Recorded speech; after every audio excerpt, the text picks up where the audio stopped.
Hello foodies, तो देव्यानीज kitchen में तमारू स्वागत है। आज आपणे बनावीशुं क्रिस्पी चीजी ब्रस्ट ब्रेड पीઝા। आ ब्रेडनो नवो नास्तो तमे पहला क्यारेय नहीं बनाव्यो होय अने आ नास्तो खावानी खूब ज मजा आवे छे अने बाळकोने तो आ चीजी ब्रेड पीઝા 100% खूब ज भावे तेवा बने छे। अने साथे आपणे बनाववाना छीए वेजिटेबल रवा ब्रेड पीઝા। ब्रेडनी घणी बधी रेसिपीज तमे बनावता ज हशो, परंतु आजे आपणे जे क्रिस्पी चीजी ब्रस्ट ब्रेड पीઝા बनाववाना छीए ते तमे पहला क्यारेय नहीं बनावी होय। तो आ विडियोने जोई तमे ब्रेडनी यूनिक आइटम एकवार जरूर ट्राय करजो। तो चालो आपणे आ ब्रेडनी नवी वानगी बनाववानुं शरू करीए। सौ प्रथम આપણે બનાવીશું પિઝા સોસ। પિઝા સોસ માર્કેટમાં તો મળતો જ હોય છે, પરંતુ આજે આપણે માર્કેટ જેવો જ પિઝા સોસ ઘરે બનાવીશું। તો પિઝા સોસ બનાવવા માટે સૌપ્રથમ અહીં મેં 1 નંગ મોટું ટમેટું લીધું છે। ટમેટામાંથી અહીં આપણે રસ અને બીજ કાઢી નાખવાના છે અને આવા નાના નાના પીસીસ કરી લેવાના છે। 1 નંગ ઝીણી કાપેલી ડુંગળી, અડધું કાપેલું કેપ્સિકમ અને 2 લીલા લસણની કળીઓને કાપી લીધી છે। તમારી પાસે લીલું લસણ ના હોય તો તમે સૂકું પણ લઈ શકો છો। હવે સોસ બનાવવા માટે ગેસ પર એક પેનમાં 2 ચમચી તેલ ગરમ કરવા મૂકીશું। તેલ ગરમ થાય એટલે તેમાં ચપટી હિંગ, ચપટી આખું જીરું ઉમેરી સમારેલા કાંદા, ટામેટાં, મરચાં, લસણ ઉમેરીશું અને બધું જ સરસ રીતે મિક્સ કરી ગેસની મીડિયમ ફ્લેમ ઉપર સાંતળવાનું છે। અહીં આપણે સાંતળવામાં જ મીઠું એડ કરી દેવાનું છે, જેથી વેજીટેબલ જલ્દીથી સરસ રીતે સાંતળાઈ જાય। આ રીતે સાંતળી અને જે સોસ તૈયાર કરીએ તે એકદમ માર્કેટ જેવો જ બનશે। ઘણા લોકો બાફીને પિઝા સોસ બનાવતા હોય છે, પરંતુ જે સાંતળીને પિઝા સોસ બનાવવામાં આવે છે તે ખૂબ જ ટેસ્ટી અને પરફેક્ટ બને છે। તો અહીં આજે આપણે સાંતળીને જ પિઝા સોસ બનાવીશું। હવે વેજીટેબલ સરસ રીતે સતળાઈ જાય એટલે પેનને ગેસ પરથી નીચે ઉતારી લઈશું અને ઠંડુ થવા દઈશું। મિશ્રણ ઠંડુ થઈ જાય એટલે તેને એક બ્લેન્ડર જારમાં ઉમેરી પીસી લઈશું। આ રીતની પેસ્ટ આપણે તૈયાર કરવાની છે અને હવે તેને એક બાઉલમાં કાઢી લઈએ। હવે ફરી ગેસ ઉપર એક પેન મૂકી તેમાં 2 ચમચી તેલ ગરમ કરવા મૂકીશું। તેલ ગરમ થાય એટલે તેમાં 1 ચપટી હિંગ અને 1 ચમચી લાલ મરચું પાવડર ઉમેરી સાથે જ બનાવેલી પેસ્ટ ઉમેરી દઈશું। સાથે તેમાં અડધી ચમચી હળદર પાવડર, અડધી ચમચી ધાણા જીરું પાવડર, 1 ચમચી લાલ મરચું પાવડર, 1 ચમચી કાશ્મીરી લાલ મરચું પાવડર ઉમેરી બધા જ મસાલાને સરસ રીતે મિક્સ કરી લઈએ। આ પિઝા સોસ તમે કોઈ પણ પિઝા બનાવો તેમાં યુઝ કરી શકો છો। હવે સાથે તેમાં 2 ચમચી જેટલો ટોમેટો કેચઅપ ઉમેરીશું અને મિક્સ કરીશું અને હવે પિઝા સોસને રેડ કલર લાવવા માટે તેમાં 1 પિંચ જેટલો રેડ ફૂડ કલર પાણીમાં ઘોળીને ઉમેરીશું।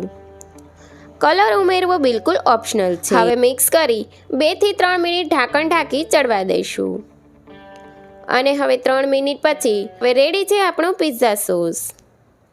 આ પિઝા સોસને તમે એરટાઇટ કાચની બોટલમાં ભરીને ફ્રીઝમાં 1 વીક માટે સ્ટોર કરી શકો છો। હવે આપણે બનાવીશું બ્રેડને કટ કરી તેમાં ભરવાનું સ્ટફિંગ। પિઝાનું સ્ટફિંગ બનાવવા માટે અહીં મેં 1 નંગ ઝીણું કાપેલું ટમેટું, 1 મોટી સાઇઝની ઝીણી કાપેલી ડુંગળી, 1 મોટી સાઇઝનું ઝીણું કાપેલું કેપ્સિકમ અને અડધી મકાઈના બાફેલા દાણા અહીં મેં લીધા છે। હવે આપણે એક બાઉલ લઈશું અને તેમાં કાપેલી ડુંગળી, ટામેટાં, મકાઈના દાણા અને કેપ્સિકમ ઉમેરીશું। સાથે સ્વાદ પ્રમાણે મીઠું, અડધી ચમચી શેકેલા જીરાનું પાવડર, અડધી ચમચી લાલ મરચું પાવડર અને 1 ચમચી જેટલું મેયોનીઝ નાખીશું। તમને મેયોનીઝ વધારે ભાવતું હોય તો તમે વધારે પણ ઉમેરી શકો છો. હવે અડધી ચમચી જેટલો ઓરેગાનો, અડધી ચમચી જેટલો ચાટ મસાલો, અડધી ચમચી જેટલો ચીલી ફ્લેક્સ અને ચપટી જેટલો મરી પાવડર ઉમેરી બધા જ મસાલાને સરસ રીતે મિક્સ કરી લઈએ. હવે આપણે બ્રેડનું કટિંગ કરવાનું છે અને આ રીતે વાટકીની મદદથી બ્રેડને રાઉન્ડ કટ કરી લેવાની છે. અને હવે રાઉન્ડ કટ કર્યું તેનાથી નાની સાઇઝના રાઉન્ડવાળું વાસણ લઈ તેને આ રીતે કટ કરી લેવાનું. હવે બંને રાઉન્ડને આ રીતે આપણે કટ કરી લઈશું.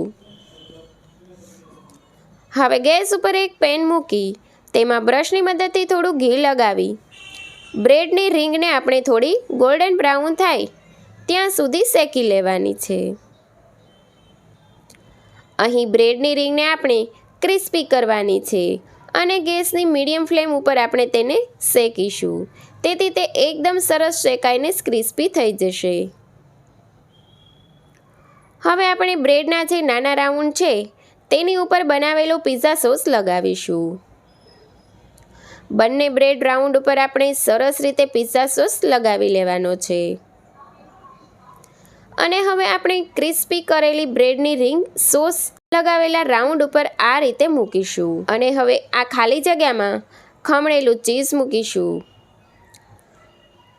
અને તેમાં 1 ચમચી પિઝાનું તૈયાર કરેલું સ્ટફિંગ ઉમેરીશું. બંને પિઝામાં ઉમેરી હવે તેના ઉપર ફરી ખમણેલું ચીઝ ઉમેરીશું. આ રેસીપીનું નામ છે તે પ્રમાણે ચીઝી બ્રેડ પિઝામાં આપણે ચીઝનો વધારે ઉપયોગ કરવાનો છે, જેથી તેનો ટેસ્ટ ખૂબ જ સરસ આવશે. હવે આ રેડી થયેલા સ્ટફિંગવાળા બંને શેકવાના છે. તો તેની માટે આપણે ગેસ ઉપર એક પેન મૂકીશું અને તેમાં બ્રશની મદદથી ઘી લગાવી અને પછી તેમાં સ્ટફિંગવાળા બંને શેકવા માટે મૂકીશું. તેની ઉપર આપણે ઢાંકણ ઢાંકી દઈશું. હવે 2 થી 3 મિનિટ પછી પિઝા પરનું ચીઝ મેલ્ટ થઈ જાય એટલે આપણે ઢાંકણ ખોલી લઈશું અને તેને એક સર્વિંગ પ્લેટમાં લઈ લઈશું. તેની ઉપર આપણે ચીલી ફ્લેક્સ સ્પ્રિંકલ કરીશું અને હવે આ ટેસ્ટી ક્રિસ્પી ચીઝ પિઝાને તમે ટોમેટો કેચઅપ સાથે સર્વ કરી શકો છો. તો રેડી છે આપણા એકદમ ચટપટા ક્રિસ્પી બ્રેડ પિઝા, જે ટેસ્ટમાં ખૂબ જ સરસ બને છે. તો તમે પણ ઘરે એકવાર જરૂર ટ્રાય કરજો અને તમારો એક્સપિરિયન્સ મને કમેન્ટ બોક્સમાં જરૂરથી જણાવજો. હવે આપણે બનાવીશું રવા વેજીટેબલ બ્રેડ પિઝા. બ્રેડનો એક નવો નાસ્તો કહી શકાય. આ બ્રેડ પિઝા બનાવવા માટે અહીં આપણે ઝીણો રવો લેવાનો છે અને 1 વાટકી ઝીણી કાપેલા ટમેટાં, ડુંગળી અને કેપ્સિકમ અને 1 વાટકી આપણે છાશ અહીં લેવાની છે.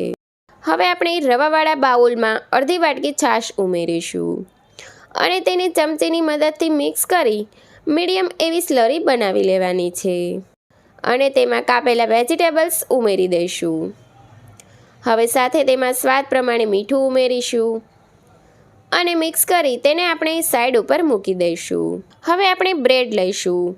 અહીં સેન્ડવિચની જે ચોરસ બ્રેડ આવે તે લેવાની છે. તેને ચપ્પુની મદદથી આ રીતે વચ્ચેથી ચોરસ કાપી લેવાની છે.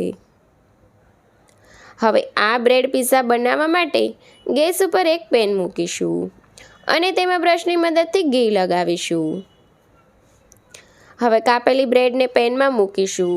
ત્યારબાદ જે વચ્ચે ખાલી જગ્યા છે તેમાં આપણે ચમચીની મદદથી રવા વેજીટેબલવાળું મિક્સ કરેલું સ્ટફિંગ ભરવાનું છે અને આ રીતે ચમચીની મદદથી સરસ રીતે સેટ કરી લઈશું. અહીં આપણે ગેસની ફ્લેમને સ્લો જ રાખવાની છે. હવે તેની ઉપર આપણે ચીઝ સ્પ્રિંકલ કરીશું અને હવે તેની ઉપર જે આપણે કાપેલું બ્રેડ હતું તેનો ટુકડો હતો તે મૂકીશું અને હાથની મદદથી થોડું પ્રેસ કરી દઈશું અને તેના ઉપર થોડું ઘી લગાવીશું. હવે 1 થી 2 મિનિટ પછી બ્રેડની સાઈડને ચેન્જ કરી લઈશું અને પેનમાં ફરી થોડું ઘી લગાવીશું. હવે બંને સાઈડ સરસ રીતે શેકાઈ જાય એટલે તેને એક ડીશમાં લઈ લઈશું અને તેની ઉપર ફરી પાછું ચીઝ સ્પ્રિંકલ કરીશું. સાથે તેની ઉપર થોડો ચીલી ફ્લેક્સ અને થોડા લીલા ધાણા સ્પ્રિંકલ કરીશું અને હવે તેને ટોમેટો કેચઅપ સાથે સર્વ કરીશું. તો રેડી છે આપણા એકદમ ટેસ્ટી ક્રિસ્પી એવા રવા વેજીટેબલ બ્રેડ પિઝા. આ નવો નાસ્તો તમે બાળકોને લંચ બોક્સમાં અથવા બ્રેકફાસ્ટમાં પણ આપી શકો છો. કંઈક નવું ખાવાનું મન થાય તો તમે આ ચટપટો નાસ્તો ઝટપટથી બનાવીને ખાઈ શકો છો. તો ફ્રેન્ડ્સ, તમને મારી આ યુનિક બ્રેડની નવી રેસીપી પસંદ આવી હોય અને આવી નવી રેસીપીસ જોવી હોય તો મારી ચેનલને લાઈક કરજો, શેર કરજો અને બેલ આઇકન બટન દબાવવાનું ભૂલતા નહીં.